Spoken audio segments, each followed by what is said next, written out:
नमस्कार साथियों, आज हम स्टार्ट करेंगे कक्षा 10वीं के अध्याय 4, जिसका टॉपिक है समांतर श्रेणी। अब सबसे पहले समांतर श्रेणी होता क्या है और इसकी आवश्यकता क्यों पड़ती है।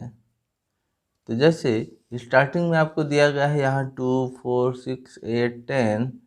अब हम देख सकते हैं कि ये सम संख्या कहलाती है और इस सम संख्या में एक एक का अंतर है बीच में, या हम कहें दोनों के बीच में दो दो का अंतर है। पहले 2 है, फिर 4 है, फिर 6 है, तो दो दो का अंतर आ रहा है। दोनों के बीच में एक ही अंक आएगा। जैसे यहाँ 3, 5, 7, 9, इस प्रकार से। अब ये जो बीच का अंतर है वही डिसाइड करता है कि समांतर श्रेणी है या नहीं। तो यदि किसी श्रेणी में यदि आपको कुछ भी दिया गया है और उनके बीच का जो अंतराल है वो समान हो, तो इसे हम समांतर श्रेणी कहेंगे। जैसे हम देख सकते हैं यहाँ पहला पॉइंट में क्या बोला जा रहा है, -5, -7, -9, -11, -13। तो हम देख सकते हैं कि 5 और 7 के बीच में भी 2 का गैप है, 7, 9 के बीच में 9, 11, 11, 13, सब में समान अंतर है। और चूंकि सब में समान अंतर है मतलब यही क्या कहलाएगा, सर्वांतर कहलाता है। सभी का अंतर क्या कहलाएगा, सर्वांतर। और जब सर्वांतर समान हो तो श्रेणी समांतर श्रेणी कहलाता है। तो ये समांतर श्रेणी होगा। वैसे यहाँ देखेंगे 4, 9, 14 और 19 है। तो यहाँ 4 के बाद 9, 5 का अंतर, 9 के बाद 14, फिर 5 का अंतर, 14 के बाद 19, फिर से 5 का अंतर है। इसलिए सर्वांतर जो है क्या हो जाएगा, 5 हो जाएगा। और ये जो श्रेणी है ये समांतर श्रेणी होगा। वैसे ही ये होगा 3 के बाद 4 का अंतर पे 7, फिर 4 के अंतर पे 11, 4 के अंतर पे 15।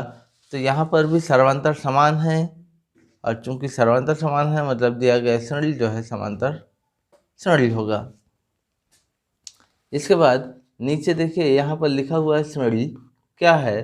तो देखिए अभी तक हमने जो मौखिक रूप से कहा उसको यहाँ लिखित रूप में बताया गया है। इनमें आप देख सकते हैं कि प्रत्येक श्रृंखला की संख्याएं अपने से पिछली संख्या से एक निश्चित मात्रा में घटती या बढ़ती है। यदि एक निश्चित मात्रा में घटे या बढ़े तो पहली श्रृंखला में संख्या 2 से कम हो रही है। तो पहली वाली श्रृंखला में ये क्या हो रहा है, 2 कम हो रहा है। जैसे 5, फिर 2 कम होने पे 7, फिर 2 कम होने पे 9, 2 कम होने पे 11, इस प्रकार से। जबकि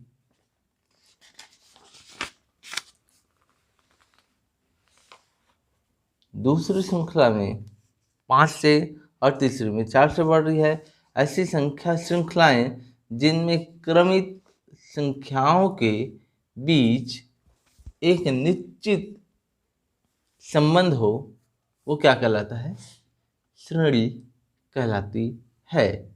इस प्रकार से आपको नीचे कुछ और श्रेणी दे दी गई है। जैसे यहाँ पर 4, 10, 16, 22, 0, 3, 6, 9, -1, -3, -5, -7। तो ये सब आपका क्या कहलाएंगे, समांतर श्रेणी या श्रेणी। अब यहाँ पर समांतर श्रेणी क्यों होता है, इसके बाद देखिए समांतर श्रेणी आपका टॉपिक है। तो समांतर श्रेणी होता क्या है, तो ऊपर जो हमने देखा या पिछले पेज में हमने जो देखा उसके बारे में बताया गया है। आपने देखा कि ऊपर दी गई श्रेणी में पहले पद के बाद प्रत्येक पद अपने पिछले पद से एक निश्चित संख्या जोड़कर या प्राप्त किया जा सकता है, या संख्याओं की ऐसी श्रृंखला क्या कहलाती है, समांतर श्रेणी कहलाती है। इसे इंग्लिश में बोला जाता है अर्थमेटिक प्रोग्रेशन। इसलिए यहाँ पर ए और पी बताया गया है, A for arithmetic, P for progression. और यह निश्चित संख्या जो सभी का अंतर है, जिसको हमने पहले ही कहा था सर्वांतर, तो वही बताया जा रहा है। और यह निश्चित संख्या समांतर श्रेणी का सार्वअंतर कहलाती है, जिसको इंग्लिश में बताया गया है कॉमन डिफरेंस। सार्वंतर अब धनात्मक भी हो सकता है, ऋणात्मक भी हो सकता है और शून्य भी हो सकता है। अब आइए इस समांतर श्रेणी पर विचार करने बोला जा रहा है। तो एक समांतर श्रेणी आपको दिया गया है और इस पर विचार करने बोल रहा है। तो इस श्रेणी का जो प्रथम पद है, सबसे पहले हमको दिख रहा है यहाँ पर 8, तो 8 का हो जाएगा प्रथम पद। और दूसरा पद यहाँ कितना है, दिख रहा है 13 है। तीसरा पद कितना है, 18 है। और चौथा पद कितना है, 23 है। तो प्रत्येक पद के बीच में जो अंतर है, 13 में से 8 घटाएंगे तो 5, 18 में से 13 घटाएंगे तो 5, 23 में से 18 घटाएंगे तो भी 5। तो ये जो 5 है वही क्या कहलाएगा, सार्वंतर कहलाएगा। तो यहाँ पर बोला जा रहा है प्रत्येक पद में 5 जोड़ने पर अगला पद मिलता है। जैसे जैसे हम 5 जोड़ते जाएंगे हमको अगला पद मिलते जाएगा, इसलिए इस समांतर श्रेणी का जो सार्वंतर होगा वो क्या हो जाएगा, 5 होगा। अब हम देखते हैं कुछ प्रश्न। जैसे यहाँ क्या बोला जा रहा है, एक समांतर श्रेणी -7, -11, -15, -19 के लिए प्रथम पद, ये तो हमको स्पष्ट दिख रहा है कि प्रथम पद जो है क्या है, -7 है। द्वितीय पद कितना है, -11। तृतीय पद -15 और फोर्थ पद या चौथा पद जो है -19 है। तो उसी के लिख दिया गया प्रथम पद, चौथा पद और सर्वांतर ज्ञात कीजिए। प्रश्न में आपको बोला जा रहा है प्रथम पद ज्ञात करना है, चौथा पद और सर्वांतर। तो प्रथम पद तो दिख रहा है -7, चौथा पद भी दिख रहा है -19 और सर्वांतर मतलब अंतर। तो 11 में से 7 घटाएंगे, -7, तो हमको क्या मिलेगा, -4। वैसे ही -15 से -11 तो भी -4 और -19 से -15 तो भी -4। अब यहाँ पर उसी को घटाया गया है। तो देखिए घटाया गया है कैसे है, -11 -7 घटाएंगे तो ये माइनस इस माइनस से प्लस, जबकि ये आपको -11 है तो -11 + 7 हो जाएगा, आंसर आ जाएगा -4। फिर वैसे ही नीचे कुछ प्रश्न दिया गया है। नीचे दी गई संख्याओं की श्रृंखला में से समांतर श्रेणी छांटिए। अब ये जो श्रृंखला हमको दिया गया है इसमें से आपको समांतर श्रेणी छांटना है। और हमने अभी बताया कि समांतर श्रेणी कौन होगा, जिसमें प्रत्येक पद का जो अंतर है या सार्वंतर जो है समान हो, तो वो समांतर श्रेणी कहलाएगा। तो हम देखते हैं यहाँ पर क्या क्या है, 9, 16, 23, 30। तो 9 में कितना जोड़ने से 16 आएगा, तो हम जानते हैं 7 जोड़ने से। फिर 16 में 7 जोड़ने से क्या आएगा, 23 आएगा। फिर 23 में 7 जोड़ने से 30 आएगा। चूँकि यहाँ पर 7, 7 और 7 ही जोड़ना पड़ रहा है, इसका मतलब ये श्रेणी जो है समांतर श्रेणी है। वैसे ही दूसरा देखेंगे 11, 15, 18, 20। तो 11 में क्या जोड़ेंगे तो 15 आएगा, तो 4 जोड़ने से 15 आएगा। फिर 15 में कितना जोड़ने से 18 आएगा, तो 3 जोड़ने से आएगा। फिर 18 में कितना जोड़ने से 20 आएगा, तो 2 जोड़ने से आएगा। तो यहाँ पर देखो अंतर जो है समान नहीं है, यहाँ 4 जोड़ना पड़ रहा है, यहाँ 3, यहाँ 2। तो ये समांतर श्रेणी नहीं होगा। हम इसको इस प्रकार से क्रॉस कर सकते हैं कि ये समांतर श्रेणी नहीं है। फिर देखते हैं 4 में कितना जोड़ने से 13 आएगा, तो 4 में हम 9 जोड़ सकते हैं, 4 और 9 13 होगा। फिर 13 में कितना जोड़ेंगे, 19 आएगा। तो यहाँ पर तो 6 ही जोड़ना पड़ रहा है। फिर 19 में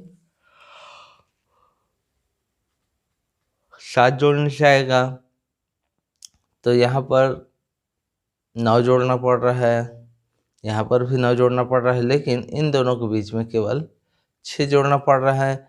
चूँकि सार्वंतर जो है समान नहीं है, इसलिए समांतर श्रेणी नहीं है। तो इसको भी हम क्रॉस कर सकते हैं। फिर 0, -3, -6, -9। तो हम देख सकते हैं हर बार ये 3 3 बढ़ रहा है, मतलब ये समांतर श्रेणी है। यहाँ पर 2 2 2 2 दिया गया है। अब हमने अभी पढ़ा कि सार्वंतर जो है धनात्मक भी हो सकता है, ऋणात्मक भी और शून्य भी हो सकता है। अब शून्य भी हो सकता है, इसका मतलब ये भी आपका समांतर श्रेणी है। फिर यहाँ देखेंगे, पहले 9 है, फिर 1/7, 7/7, 9/7, 13/7। तो ये दिख रहा है कि यहाँ 7 और इसमें अंतर जो है कम है, यहाँ 9 7 में भी अंतर कम है, 13 9 में सभी में अंतर जो है डिफरेंट है, और डिफरेंट अंतर होने की वजह से ये समांतर श्रेणी नहीं है। बस इतना ही आपको जानना था। इसके बाद देखते हैं आगे। इसके बाद यहाँ देखिए प्रश्न क्रमांक 2 क्या बोल रहा है, दी हुई समांतर श्रेणी के लिए प्रथम पद और सर्वांतर लिखिए। तो प्रथम पद तो सबका जो पहला पहला पद दिख रहा है वो प्रथम पद है, 9 2 3 -5 0 5 1/3, ये क्या हो जाएगा, प्रथम पद। इसके बाद क्या बोला जा रहा है, सर्वांतर। तो सर्वांतर को हमको सब में चेक करना पड़ेगा। 12 में से 9 घटाएंगे 3, 15 में से 12 घटाएंगे तो 3, 18 में से 15 घटाएंगे तो 3, तो यह सर्वांतर जो है 3 हो जाएगा। फिर वैसे ही 2 में 6 जोड़ने से 8, 8 में 6 जोड़ने से 14, और 14 में 6 जोड़ने से 20, तो यहाँ सर्वांतर जो है 6 हो जाएगा। 3 में कितना घटाएं कि -2 आ जाए, तो -5 हो जाएगा।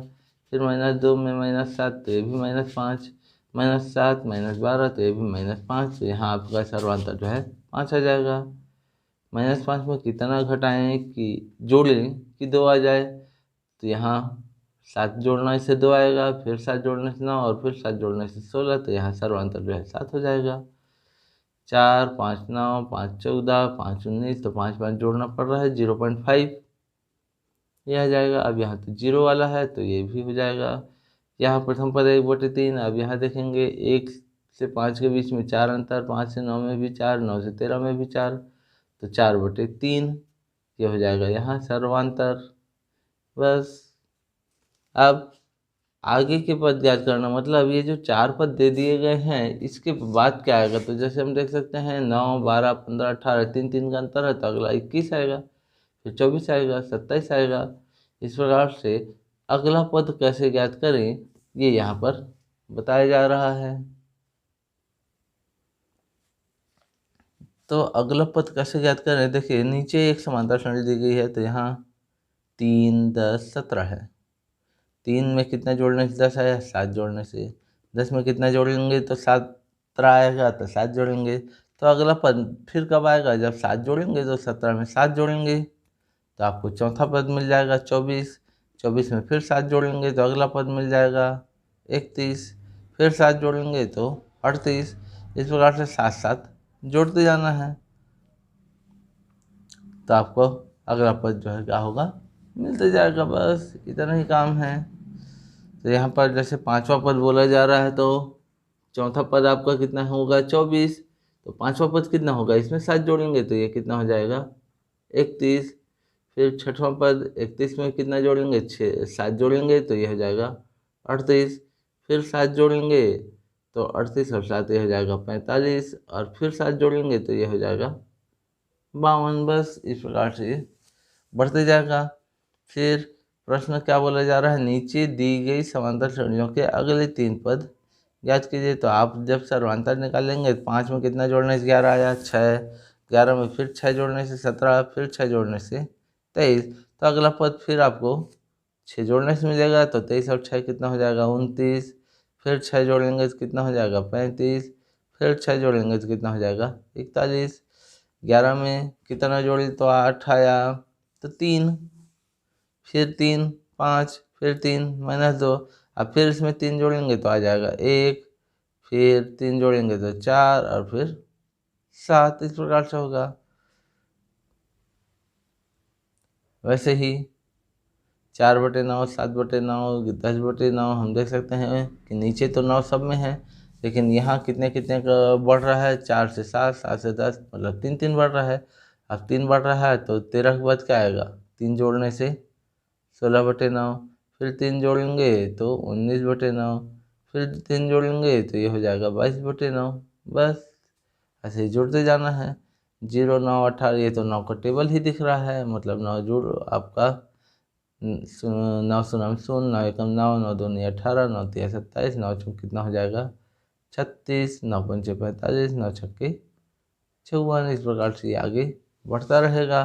तो इस प्रकार से हम समांतर श्रेणी के अगले पद को ज्ञात कर सकते हैं। इसके बाद इसके नेक्स्ट वीडियो में हम देखेंगे समांतर सरणी के अन्य जो सूत्र हैं जिसकी सहायता से हमारा समांतर सरणी तैयार होता है। आपको ये वीडियो यदि समझ में आया तो इस वीडियो को लाइक, सब्सक्राइब, शेयर और कमेंट्स जरूर करें। धन्यवाद।